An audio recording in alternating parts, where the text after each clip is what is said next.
United Airlines has begun an investigation after footage emerged of a passenger being forcibly removed from one of its planes.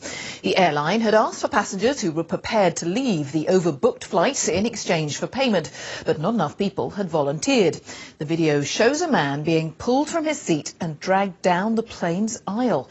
Our transport correspondent Richard Westcott reports. The world's leading airline, flyer friendly.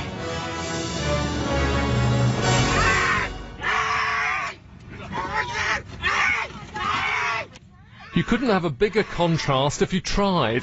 The flyer-friendly airline dragging a man dazed down the aisle, seemingly with a cut face. Busted his lip. Oh my God! Look at what you did to him! His fellow passengers clearly angry. Good work, guys. Good work.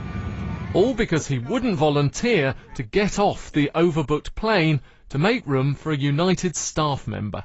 Minutes later, he then manages to run pleading down the aisle. I have to go home. I have to go home. There was another officer that came on, and then another man who that you've seen in the video, the one with the hat and the jeans. He had a badge, but you know, it's probably helpful to say who you are as an authority figure before you just kind of start yanking people out of seats, and he didn't do that.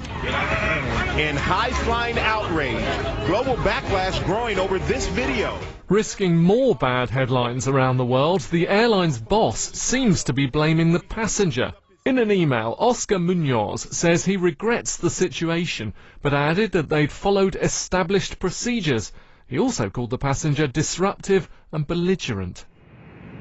It's common to overbook planes to allow for passengers that don't turn up. Volunteers are then offered money to catch the next flight.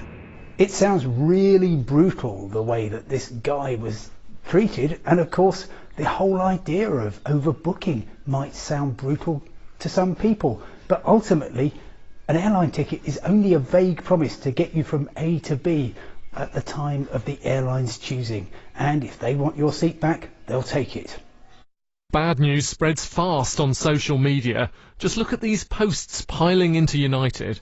In today's era, where everybody's got a smartphone and can video anything, anything that a brand does, which is in the public view, even if it's only a couple of people, can actually explode into a Twitter incident that will go around the world. So they have to be very, very cautious about what they're doing in terms of perceptions.